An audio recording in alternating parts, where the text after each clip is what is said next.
Queridas irmãs, queridos irmãos, que a paz de Jesus se faça em nossos corações, para que a nossa vibração possa alcançar o mesmo nível dos amigos espirituais que aqui se fazem conosco.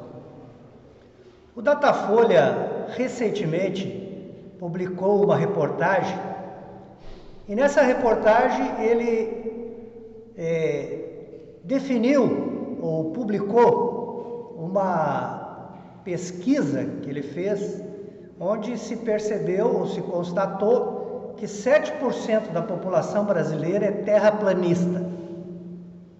Bom, terraplanismo é um conceito de que a Terra não é redonda ou não é próxima a uma esfera, né? E, portanto, ela não gira em torno do Sol. Essa questão da Terra ser redonda, ela já foi esgotada pela ciência aproximadamente há 400 anos atrás. Então, por essa colocação que eu quero dizer para vocês, é que qualquer tema que a gente trate, sempre haverá aqueles que vão discordar, aqueles que mesmo a ciência já tendo comprovado, permanecerão num ponto de vista diferente. O que é natural, porque todos estamos, cada um, numa fase de aprendizado. Então, nós podemos dizer que há pessoas como Tomé, que precisam colocar o dedo numa ferida para acreditar que aquele homem que se punha à sua frente era Jesus, e há aqueles que colocarão o dedo na ferida e continuarão dizendo que aquele homem não era Jesus. Muito bem. No ano de 1600, então aproximadamente 400 e alguns anos a mais, a Santa Inquisição condenou à morte, queimado, Giordano Bruno. E o motivo era exatamente porque Giordano Bruno defendia que a Terra era redonda. Em 1633, a Igreja Católica condenou também, por heresia, um outro grande pesquisador, Galileu Galilei, e o condenou à prisão domiciliar, porque ele afirmava que a Terra era redonda e que a Terra girava em torno do Sol. Então nós também percebemos que enquanto conhecimento das leis divinas ou das leis naturais, porque são as mesmas, né? As leis divinas são as leis que a natureza realiza todos os dias. Então, mesmo por defender as leis naturais, nós também percebemos que nós, enquanto pensamento em relação às coisas divinas, também evoluímos. Se não fosse assim, nós não teríamos num país que o número de cristãos é muito elevado, a maioria das pessoas acreditando que a Terra é redonda, sem que hoje ninguém precisasse ser queimado vivo e sem que ninguém precisasse ser excomungado. Então, o conhecimento da religião, da fé, ele é um conhecimento que evolui através dos tempos. Não por outro motivo, Kardec, em A Gênese, no capítulo 1, no item 55, ele vai dizer que um dos princípios da doutrina espírita é que, se a ciência provar alguma coisa que demonstre que o espiritismo está em erro, nós devemos abandonar o conhecimento espírita e continuarmos com o conhecimento da ciência. Ele estabelece esse princípio de progresso na elucidação das verdades, porque ele sabe que todos nós somos espíritos em aprendizado. Há algumas pessoas que erroneamente imaginam que os bons espíritos que vieram se comunicar com Kardec sabiam tudo. E, portanto, tudo que foi dito por Kardec nunca se modificará. Mas essa não é a lei de Deus. A lei de Deus é que nós somos criados ignorantes e nós temos que trabalhar pelo nosso aperfeiçoamento. Mesmo quando Deus e Jesus nos dão, vamos dizer assim, a graça da gente ter em companhia um espírito mais digno, mais sábio, ele também está em fase de aprendizado. Ele também está aprendendo. E não está na lei de Deus que nós temos que receber o conhecimento de graça. Eu vou chamar a atenção, por exemplo, um fato que a maioria de nós vai conseguir perceber. Quando a gente lê o livro do André Luiz, qualquer um dos seus livros, das 14 obras, nós percebemos que André Luiz conta as histórias, divulgando o conhecimento que ele está aprendendo. Ele não passa e diz para o Clarencio, ele não diz para outro mentor, Silas, diz, escreve para mim aqui, porque o conhecimento é uma conquista pessoal. Nós temos que conquistar o conhecimento. Então André Luiz, cumprindo realmente as leis de Deus, ele nos informa sobre o que ele já aprendeu. Não quer dizer que ele não tenha contato com espíritos que sabem muito mais que ele. Mas, mesmo na obra espírita, quando a gente lê a codificação, a gente vai encontrar determinadas perguntas que Kardec leva aos espíritos, e os espíritos dizem assim, isso aí eu ainda não sei. Porque é um trabalho nosso descobrir. É o nosso trabalho de aprendizado descobrir a evolução. Então, quando nós falamos em reencarnação, que é essa necessidade que nós temos de nascer de novo, a gente imagina, essa ideia foi algum espírito muito evoluído que contou para Kardec. Errado. Esse é um pensamento que nós estamos desenvolvendo enquanto humanidade há muito tempo. Há muito tempo.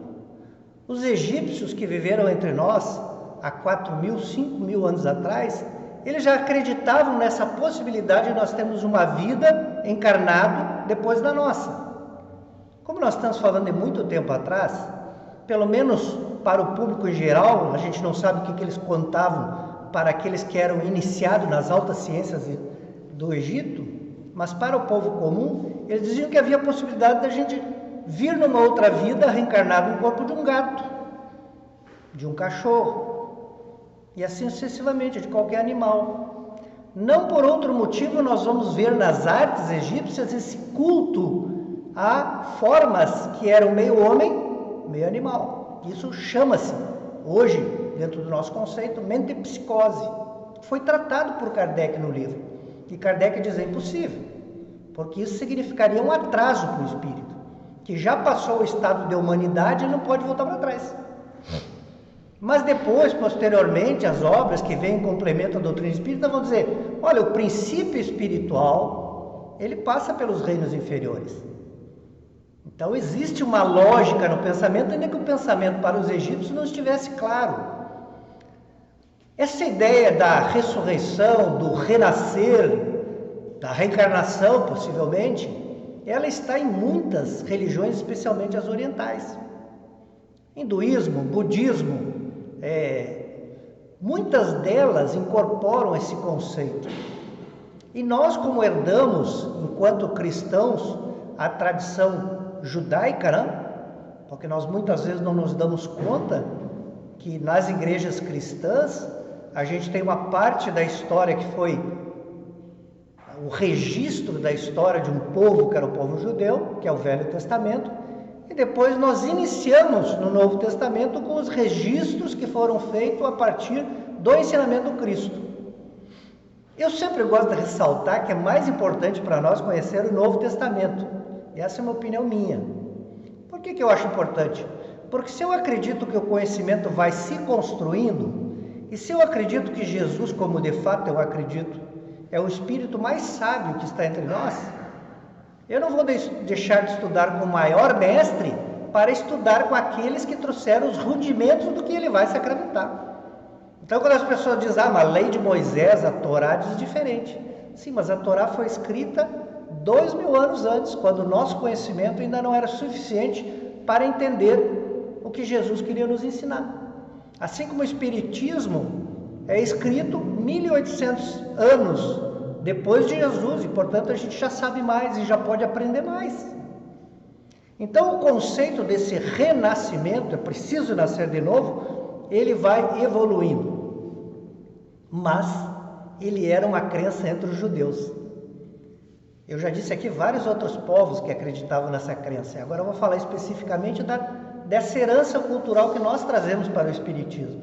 Porque nós espíritas muitas vezes estudamos o Velho Testamento. Nós encontramos, por exemplo, num dos livros mais antigos, que está lá na Bíblia, ou nos escritos que foram reunidos pelo judaísmo, nós encontramos um livro que chama-se Livro de Jó, ou Livro de Job. Job provavelmente era um neto de Jacó. Jacó é aquele que vai receber o nome de Israel e cujos filhos darão origem às 12 tribos de Israel. Então ele é o primeiro filho de um daqueles que constituíram as tribos.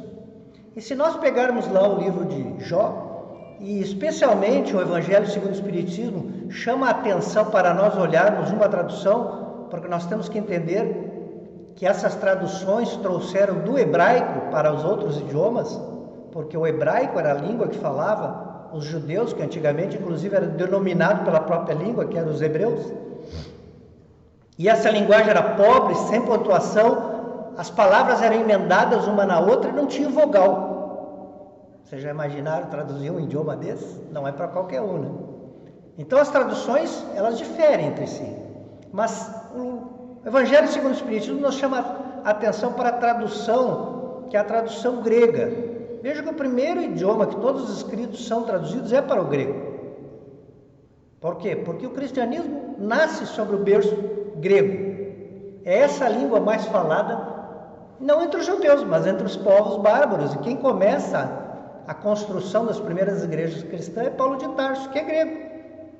E que viaja em volta do Mediterrâneo em várias civilizações que falam grego. Os escritos mais antigos que nós temos do Novo Testamento são em grego, do século II. Então, depois do grego, aí sim, por exemplo, vai se traduzir os escritos para idiomas como, por exemplo, o holandês, e depois do holandês para o português. Então, a tradução é uma coisa que a gente tem que sempre olhar as várias traduções para criar um pensamento comum. Mas o Evangelho segundo o Espiritismo, traduzindo essa tradução grega do livro de Jó, no capítulo 3, fala que ele já fala que depois que ele viver, ele vai viver novamente. Pô, nós estamos falando em 1700 anos antes de Cristo. As outras traduções colocam ponto de interrogação nas frases. Então, quando nós lemos outra tradução, parece que ele está questionando se a gente continuará vivendo. Dá na mesma. O que nós queremos mostrar é que a ideia de voltar à vida já está em Jó. E se nós pegarmos Isaías, por exemplo, que viveu 700 anos antes de Cristo, ele também vai afirmar que nós voltaremos à vida. Então esse conceito existia. E existe, me atrevo a dizer para vocês, existe ainda entre os judeus. Porque aproximadamente 500 anos depois de Cristo, um rabi judeu escreveu um livro sobre a reencarnação. A porta da reencarnação. Então talvez não seja um dogma muito divulgado entre nós, mas se um rabi, que é um doutor da lei da religião judaica, escreve um livro, A Porta da Reencarnação, me faz crer que os rabis judeus acreditam em reencarnação. E se nós formos avançando com a nossa crença de que o conhecimento da reencarnação ele está permeando toda a nossa história enquanto civilização, nós vamos chegar aos evangelistas. E aqui eu queria chamar a atenção especialmente do evangelista Mateus, que é aquele que escreve o nosso evangelho que tem mais detalhes, que é mais amplo. Então ele vai contar diversos episódios que vão nos levar a entender que esta crença, que não era uma crença clara, mas era um rudimento da crença, já estava entre eles.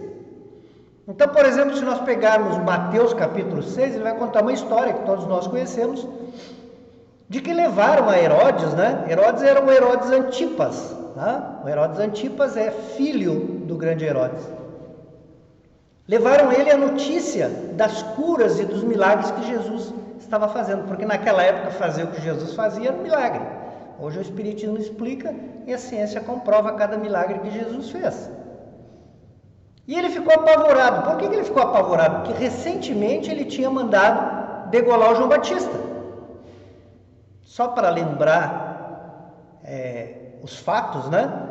Nós sabemos que João Batista tinha o péssimo costume de ficar na praça gritando contra Herodes, porque Herodes era um homem pervertido. E ele foi nomeado o tetrarca, né? Ou seja, o governante daquela região que chamava-se a Galileia. Na verdade, ele comandava a Galileia e a Pérea.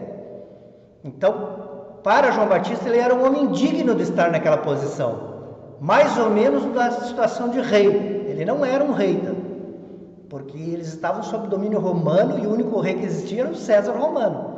Ele era um governante dessa região. E o João Batista ia para a praça gritar contra ele e os seus erros, em especial o seu casamento. Qual era o problema do casamento dele? Bom, se nós pegarmos o Herodes o Grande, ele teve vários filhos. Nós vamos falar aqui de 3. O primeiro, Aristóbulo. Ele casou-se e teve uma filha. E essa filha chamava Herodias. A Herodias, que era filho dele, foi dada em casamento para um irmão dele, ou seja, para outro filho de Alexandre o Grande, que era Herodes Filipe. Então ele já casou com a sobrinha. Mas ele teve alguns problemas políticos na época, inclusive perdendo o governo dos territórios que ele passou a governar quando seu pai morreu, e ele estava meio, vamos dizer assim, prestes a ir para a prisão, e o irmão, que era Herodes, Arquelau, foi visitá-lo e convidou a esposa a casar com ele. Largou da esposa e ele casou com a esposa do irmão, que era a sobrinha dos dois. E o João Batista ia para a praça e gritava isso como um escândalo, né? Então a esposa do Arquelau, a Herodias, ela tinha, vamos dizer assim, um pavor do João Batista. Ela queria João Batista condenado pelo que ele fazia. E numa determinada ocasião, ela teve uma filha do primeiro casamento, né? E essa filha era muito querida pelo então agora marido, o Herodes Antipas, fez numa reunião lá uma dança muito bonita para ele, e ele já tinha tomado um pouco demais naquela ocasião, chamou então a enteada e disse: olha, você dançou muito bem, eu quero te dar um presente, você pode escolher o presente que quiser, eu te dou até metade do meu reino se você quiser. E ela, como era uma mocinha, né, Salomé é o nome dela, não sabia o que fazer, correu na mãe e disse: mãe, o que eu peço? E a mãe disse: pede a cabeça de João Batista. João Batista estava preso naquela ocasião. O Herodes tinha muito medo do João Batista, ele não queria fazer isso, ele tinha medo, na verdade, do que João Batista, mesmo morto, podia fazer para ele. Olha como o conceito de vida após a morte existia. E aí, então, ele mandou cortar a cabeça do João Batista, que foi servido numa bandeja. Depois nós vamos falar de novo desse personagem, é interessante. O que eu quero dizer para vocês é que Marcos, no capítulo 6, diz que então foram contar para o Herodes os milagres que Jesus fazia. E ele ficou apavorado, ele diz então: deve ser João Batista que eu mandei degolar, porque João Batista também fazia o que chamavam de milagres. Então vejo que a ideia de que você pode viver mesmo depois de degolado existia. E aí dizem os outros que estão juntos, segundo a descrição do evangelista, que uns disseram: não, esse aí é na verdade Elias. Bom, Elias foi um profeta que viveu 900 anos antes de Cristo. É aquele profeta que, quando o reino dos judeus é dividido em 2, 10 tribos formam um reino que se chama Reino de Israel, e as outras 2, o Reino de Judá. E quando o Reino de Israel se vê invadido pelas ideias politeístas, especialmente a crença no Deus Baal, por conta de um casamento arranjado do governante do Reino de Israel com a filha da Fenícia, que era adoradora do rei Baal. É aquele mesmo que, quando tentam prender ele, né? Quando o rei Acabe tenta prender ele, ele bota fogo em 50 soldados, bota fogo em mais 50 soldados, e o próximo pelotão que vai lá pede: olha, só não nos queime, nós só precisamos que o senhor faça a gentileza, né? Foram com cuidado para não ser queimado também. E aí, posteriormente, então é feito 2 altares, e no primeiro altar os adoradores de Baal não conseguem botar fogo, e no segundo altar ele bota fogo em nome de Jesus único, né? Em nome de Deus único, do Deus único, o Deus de Israel, e depois ele manda cortar a cabeça dos 450 adoradores de Baal naquele mesmo momento. Então eles estão dizendo: não é João Batista, Jesus é o Elias. Bom, mas espera aí, como é que eles podiam admitir que uma pessoa que viveu 900 anos depois estava agora novamente viva, num outro corpo, com outro parentesco, nascido em outro lugar. Existia essa ideia então de que a pessoa podia reviver, renascer. E outros dirão, não, ele é Jeremias. Jeremias é um profeta 700 anos antes de Jesus Cristo. Então também não fazia sentido. Outros disseram, não, deve ser outros profetas. O último profeta antes da vinda de Jesus, ele viveu 450 anos antes de Jesus, é Malaquias. Malaquias no capítulo 3 dirá que, no versículo 1, se não me engano, ele diz que antes de Jesus virá um mensageiro que preparará o caminho para ele. E no versículo 23 ele vai dizer, este que preparará o caminho é Elias. Então aqui nós temos duas vezes o conceito de renascer. Primeiro por dizerem que Jesus podia ser Malaquias. Então ele teria vivido 450 anos antes. E no livro de Malaquias a gente também vê que ele está dizendo, olha, aquele que viveu há 450 anos atrás, ou 900 anos antes de Cristo, vai vir antes de Jesus vir à Terra. Estava pacificado que esse conceito existia. Que esse conceito era comum entre eles.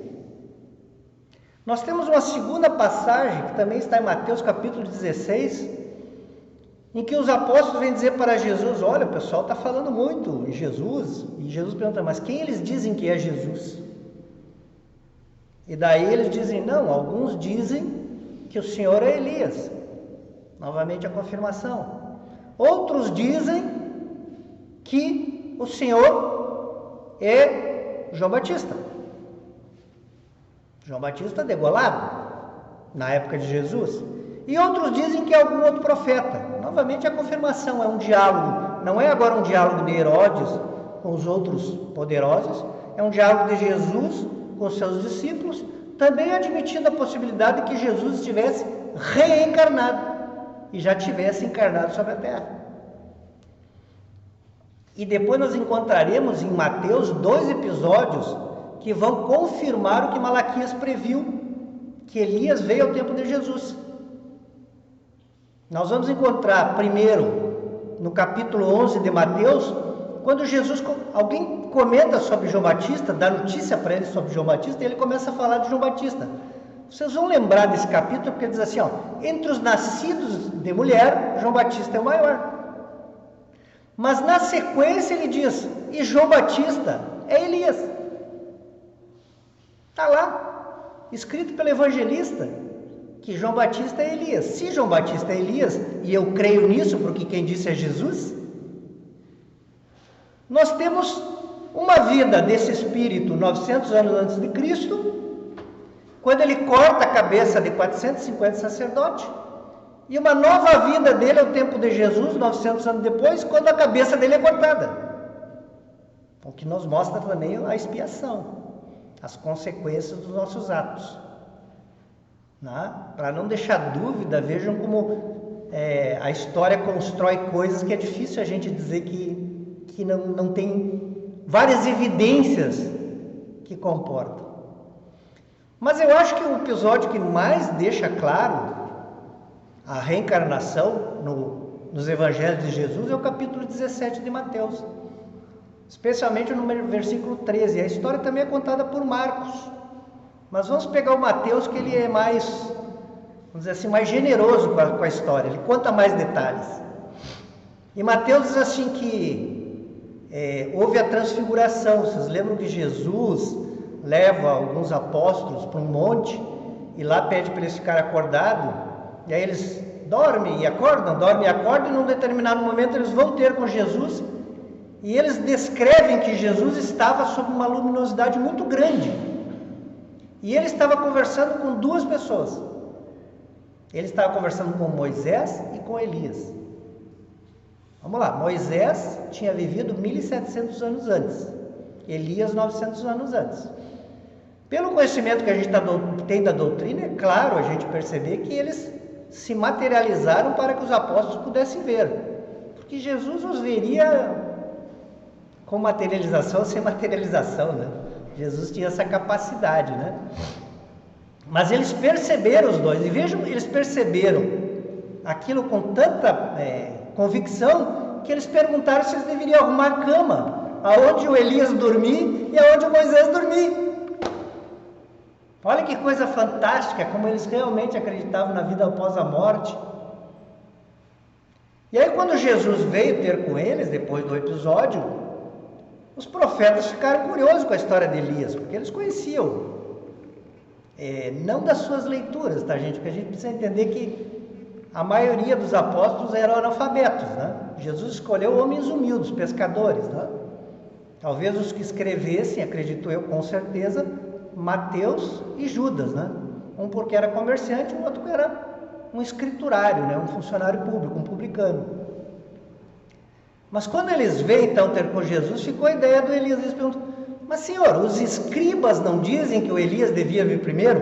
Por que o escriba? Porque o escriba é aquele que fazia a cópia do Antigo Testamento, né? Porque nós não tínhamos gráfica, né? Então alguém entre os judeus trabalhava só com isso, fazendo cópias. Então eles devem ter ouvido alguém que era um copista falar desse trecho que estava lá em Malaquias, lembra? Capítulo 3. Elias viria primeiro. E aí Jesus diz para eles: na verdade Elias já veio, e eles o maltrataram como farão ao Filho do Homem. Não se aperceberam que ele é Elias, né? E aí a tradução então que tem lá, o que está escrito nesse capítulo 17 de Mateus, versículo 10, é que os apóstolos entenderam que ele estava falando de João Batista. Nossa, gente, isso é tão evidente, é tão claro que Jesus está dizendo: olha, João Batista é Elias. Não tem como você dar outra interpretação para essa parte. Então esse conceito de que você poderia reviver estava ali, à disposição de todo mundo. Só não lia quem não queria. E o início do cristianismo, e aí nós precisamos entender que o início do cristianismo é uma igreja nascente, sem chefe, sem dogma, sem nenhum tipo de aparato que as igrejas terão depois no futuro. Também vai ter os seus protagonistas que falaram da reencarnação. Por exemplo, nós temos no século II, Tertuliano, que escreveu a Apologética, que ele vai falar em reencarnação. Nós temos no século III, Orígenes, que falam que tem mais de 6.000 obras, que vai falar em reencarnação. Nós temos no século IV, Ambrósio, aquele que era bispo de Milão, que vai falar em reencarnação. Nós temos no século V, Santo Agostinho, que tem uma literatura que todos nós podemos manusear, que falava em reencarnação. E não contente, ele veio ajudar Kardec a psicografar para falar de reencarnação de novo. Tão convicto que ele estava daquilo que ele escreveu. Bom, mas onde é que se perdeu esse conhecimento? Esse conhecimento se perde exatamente porque a gente tem na nossa história uma simbiose entre igreja e as monarquias, né? Entre os reis. Isso vai se construir lá desde o ano 300, né? Quando Constantino torna a religião oficial de Roma o cristianismo. Vejam que até ali os cristãos eram perseguidos, né? Mas a partir dali ele torna oficial. Uns dizem que é porque a mãe era católica, outros dizem que é porque ele queria consolidar Roma em cima da igreja. Cada um vai dar a sua interpretação. E aí a igreja começa a caminhar com uma certa influência do Império Romano. Inclusive, na sua denominação, ela vai dizer que é uma igreja católica apostólica romana. Quando lá no ano 610, inclusive, vão dizer: olha, o Papa que estiver em Roma, ele tem hierarquicamente uma autoridade sobre todos os... Desculpa, o Papa não, o padre, né? O padre de Roma, ele tem uma autoridade maior sobre todos os outros padres que existirem no mundo. E aí se consolida de vez, né, essa hierarquia de que quem comanda todos os padres, hoje todos os cardeais, é aquele que está lá em Roma. Mas isso não existia até 600 anos, essa organização. E é dentro desses 600 anos que nós perdemos o conceito de reencarnação. Quando? Aí é uma história bem curiosa. Nós sabemos que o Império Romano ele se dividiu 395 anos depois de Cristo. Para tentar manter o Império Romano em pé, porque ele cresceu muito, eles dividiram entre Ocidente e Oriente. O Ocidente, a capital era Roma, o Oriente, a capital era Constantinopla. Esses dois reinos romanos, que novamente eu vou enfatizar, mesclam a sua autoridade com a igreja, eles vão caminhar sozinhos, de tal sorte que 450 anos depois de Cristo, o Império do Ocidente começa a ser invadido pelos que eles chamam de bárbaros. Muitas vezes os escritores vão chamar de bárbaro aquele que não acredita em Jesus, o que é um conceito que a gente não pode levar ao pé da letra, né? Na verdade eram outros povos, começaram a combater o Império Romano. E 475 anos depois de Cristo, esse império caiu. Ficou só o Ocidente, só o Império Romano do Ocidente. Muito bem.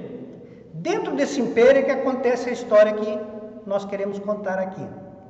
Um rei chamado Justiniano assumiu esse reino. Ele assumiu aproximadamente 550 anos depois de Cristo. E ele foi fazer uma visita a um espetáculo burlesco, que era nada mais do que um circo do tempo antigo, e uma dançarina que se apresentou encantou ele. Só que naquela época, ser artista, você também tinha uma vida bastante desregrada, né? Então essa dançarina, que chamava Teodora, na verdade ela morava num prostíbulo, com outras prostitutas, e provavelmente também fazia parte da profissão.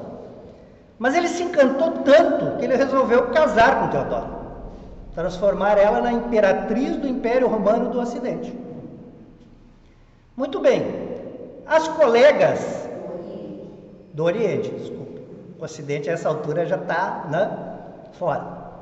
Esta senhora, então, que torna-se imperatriz, vindo exatamente do prostíbulo, suscitou que as meninas que moravam lá com ela começaram a dizer: olha, nossa profissão é extremamente importante, né? Da nossa profissão saem, inclusive, rainhas.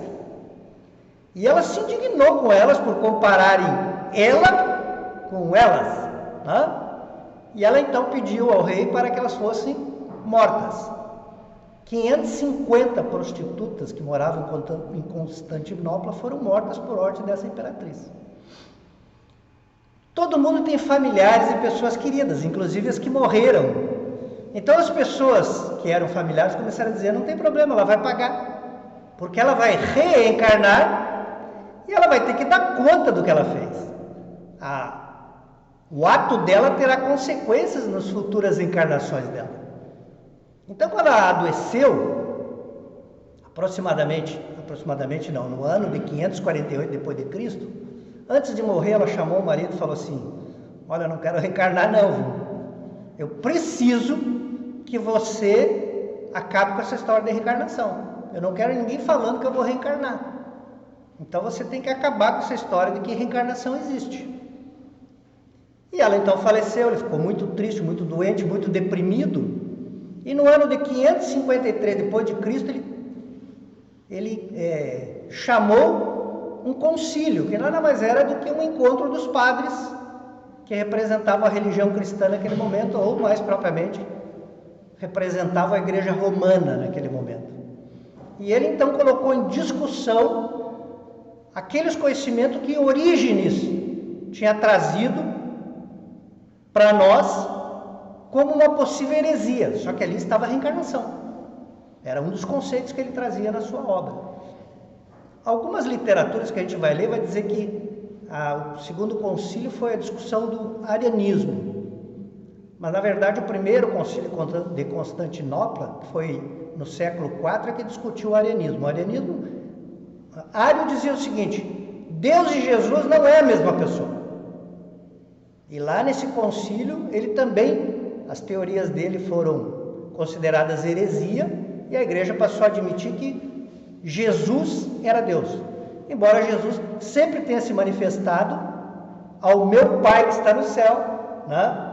Sempre tenha dito que ele era o Filho, mas que ele tinha um Pai, mas ainda assim a igreja condenou as teorias de Ário, as interpretações de Ário.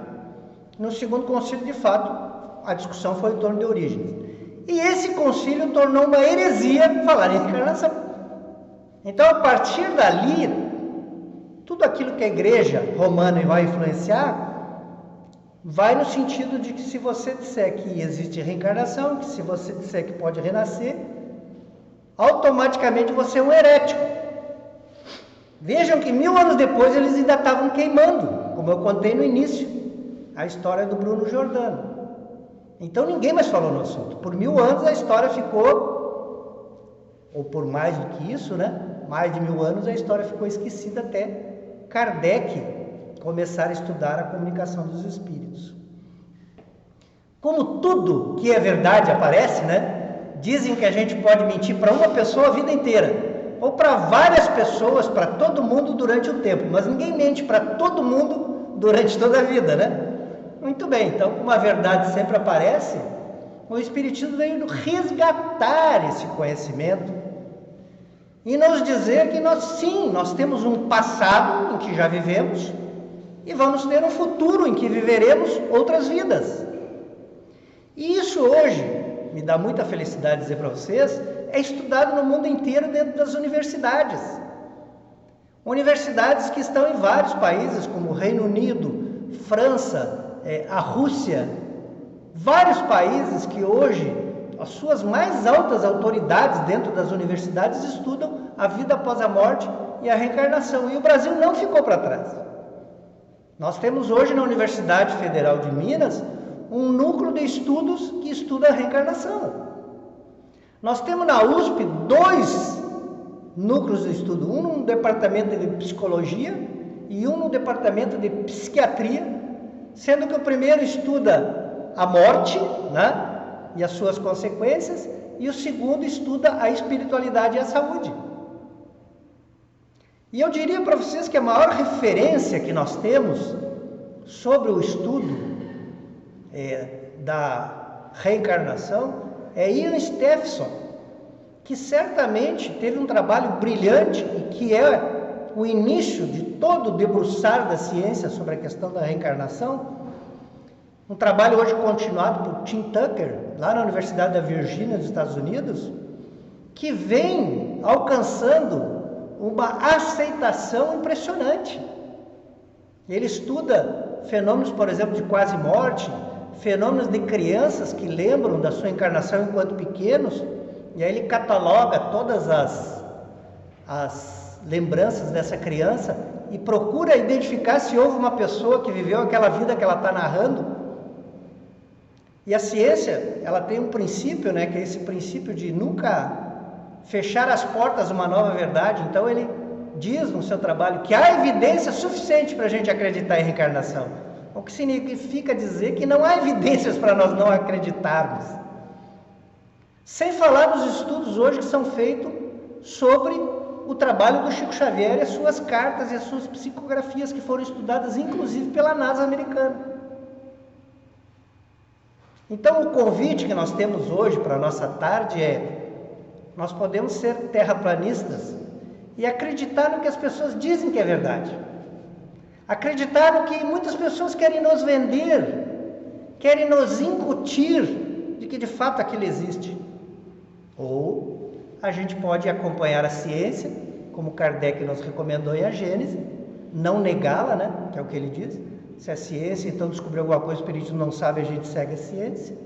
E realmente nós nos confortarmos sabendo que a reencarnação é a única explicação filosófica que nós encontramos para as nossas diferenças quando nascemos e quando desencarnamos.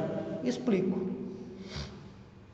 Cada um de nós nasce de um jeito. Um pobre, um rico, um deficiente, outro não deficiente, um doente, outro são. Por quê? Qual seria a justiça de Deus quando condena uns ao sofrimento e outros a uma vida maravilhosa? Há que haver um pretérito, há que haver um motivo. A lei de causa e efeito é científica. Se há um efeito, que é a vida que eu tenho nesse momento, tem que haver uma causa. E se essa causa não pertence a essa vida, diz os espíritos, pertence a outra. E também é injusto pensar, gente, que todo mundo vai para o mesmo lugar e para o mesmo destino. Deus não seria justo se fizesse isso. Ah, mas uns vão para um lugar bom e outros vão para um lugar ruim. Muito que bem. Eu aqui na Casa Espírita conheço muitas pessoas a maioria das pessoas, que são muito melhores que eu. E aí eu fico me perguntando, eu vou para o mesmo lugar que elas, mas então Deus é injusto. Por que elas têm mais merecimento que eu? Elas deveriam ir para um lugar muito melhor. Como é que elas vão para o mesmo lugar que eu? Então, filosoficamente, a minha mente não consegue se convencer que há um fim quando nós morremos, ou quando o corpo físico morre. O que nós estamos convidando aqui é para que a gente faça uma reflexão em cima da verdade. Jesus, quando encontrou um doutor da lei, conforme descreve João no capítulo 3, chamado Nicodemos, Nicodemos foi a Jesus e perguntou: Jesus, o que eu faço para entrar no reino dos céus? E Jesus disse: ninguém vai entrar no reino dos céus se não nascer de novo. Ninguém vai entrar no reino dos céus se não nascer de novo. Ele disse: mas Senhor, como pode? Então eu, um homem velho, posso entrar de novo no útero da minha mãe? No ventre da minha mãe?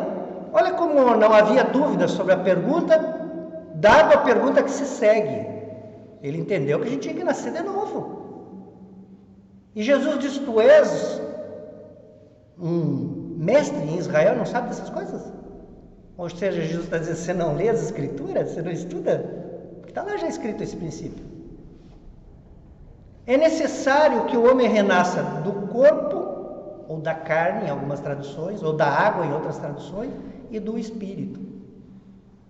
Porque aquilo que é carne, e aquilo que é espírito. Já nos pronunciando os dois princípios que Kardec vai dizer que existem. O princípio material, do qual é feito as coisas que não têm intelectualidade, por exemplo, o nosso corpo físico, que sem a presença do espírito não é mais do que um amontoado de células. E o princípio espiritual, inteligente, que evolui, que somos nós que falamos, que nós comunicamos, que aprendemos, que estudamos.